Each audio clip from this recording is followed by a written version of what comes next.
বিএনপিকে ভাবমূর্তি নষ্ট করার জন্য ইচ্ছাকৃতভাবে রাজনৈতিক প্রতিপক্ষ হিসাবে এনসিপির একজন নেতা, সে উত্তরাঞ্চলের মুখ্য সংগঠক সার্জিস আলম, তার এই যে উগ্র আচরণ এবং কথাবার্তা, এটা দিয়ে সারা দেশে বিএনপির ভাবমূর্তি নষ্ট হয়েছে, যার কারণে বিএনপির সারা দেশের কোটি কোটি নেতা কর্মীরা আহত হয়েছে এবং সাধারণ মানুষের মনে প্রশ্নের উদ্রেক করেছে।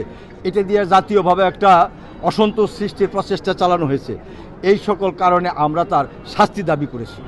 এই মামলার আমি ফাইলিং লয়ার, আমি নিযুক্ত মূল লয়ার। আমার বন্ধুরা যারা আছে গাজীপুর আইনজীবী ফোরামের সকল আইনজীবী বন্ধুরাই আছেন সাথে আমি এটার মূল ফাইলিং লয়ার। কোর্ট বলেছে মামলাটা সিআইডিকে তদন্তের নির্দেশ দিয়েছেন, সিআইডির রিপোর্ট পাওয়ার প্রেক্ষিতে পরবর্তী আদেশ দিবেন। হ্যাঁ, অলরেডি মামলাটা কোর্ট গ্রহণ করেছেন। এখন এটা সিআইডি তদন্তের জন্য পাঠাবেন। ওই সিআইডি রিপোর্ট দেওয়ার পরে মোকদ্দমার পরবর্তী আদেশ হবে। ধন্যবাদ। গত 7 আগস্ট রাত্রে আনুমানিক 8টার দিকে বাসন থানাধীন মসজিদ মার্কেটে একটি হত্যাকাণ্ড ঘটনা ঘটে।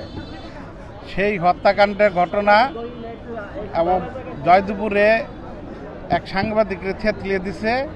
সেই ঘটনার প্রেক্ষিতে এনসিপির মুখ্য সমন্বয়ক উত্তরাঞ্চলের সার্জিস আলম তার ফেসবুক স্ট্যাটাসে 10টা-2-এ একটি ফেসবুকে পোস্ট করেন যে বিএনপির এক চাঁদাবাজি নেতাকর্মীদের কারণে এই হত্যাকাণ্ডটি ঘটেছে।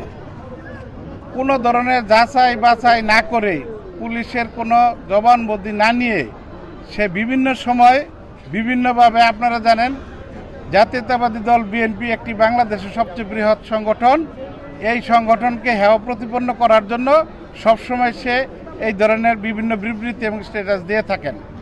আপনারা জানেন ইতিমধ্যে নির্বাচন ডিক্লেয়ার করেছে। এই নির্বাচনকে প্রশ্নবিদ্ধ করার জন্য এবং পিছিয়ে দেওয়ার জন্য এবং জাতীয়তাবাদী দলের ভাবমূর্তি সাধারণ জনগণের কাছে ক্ষুণ্ণ করার জন্য সে এই সমস্ত বিবৃতিগুলো দিয়ে থাকে। এর জন্য আমাদের সকল আইনজীবীদের নিয়ে, গাজীপুর কোর্টের যত আইনজীবী আছে সকলকে আমরা সাথে নিয়ে বিএনপির জাতীয়তাবাদী দলের আমরা সার্জিস আলমের বিরুদ্ধে মামলা রুজু করে গেলাম।